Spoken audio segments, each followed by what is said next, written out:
ఇప్పుడు కేవలం 7,999 up to 10 kgs వరకు బరువు తగ్గి అధిక బరువు నుంచి వచ్చే ప్రధాన సమస్యలను దూరం చేసుకోండి. టాలీవుడ్ లో హిట్ కాంబోస్ కి ఫుల్ డిమాండ్ ఉంటుంది. లాంగ్ గ్యాప్ తర్వాత మళ్ళీ వెండి తెరపై కనిపిస్తే చూడ్డానికి తెగ ఇంట్రెస్ట్ చూపిస్తారు ఆడియన్స్. ప్రెజెంట్ ఇదే పాయింట్ ని క్యాచ్ చేశాడు ఓ కొత్త డైరెక్టర్.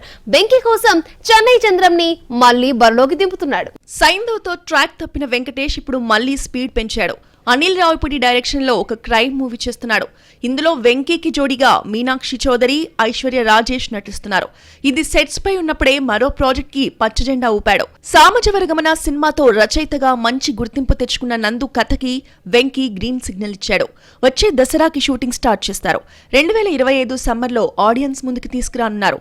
ఇందులో వెంకీకి జోడిగా త్రిషాని ఫైనల్ చేసింది యూనిట్. అనిల్ రావిపూడి సినిమా కోసం మొదట త్రిషాని సంప్రదించారు మేకర్స్. కానీ చేతిలో 6 సినిమాలు ఉండడంతో డేట్స్ అడ్జస్ట్ చేయలేక నో చెప్పింది. ఇప్పుడు కొత్త ప్రాజెక్ట్ కోసం అప్రోచ్ అయితే నటించేందుకు గ్రీన్ సిగ్నల్ ఇచ్చింది. అయితే టాలీవుడ్ లో ఇప్పటికే 3 సినిమాలు చేసింది ఈ జంట. ఇందులో ఆడవారి మాటలకు అర్థాలే వేరులే హిట్ అయితే నమో వెంకటేశ, బాడీగార్డ్ సినిమాలు అట్టర్ ఫ్లాప్ అయ్యాయి. ఇప్పుడు తాజాగా వీరి కాంబోలో 4వ సినిమా తెరకెక్కనుంది. చిరు సినిమా కంప్లీట్ అయిన వెంటనే వెంకీ ప్రాజెక్ట్ కి త్రిష షిఫ్ట్ అవుతుంది.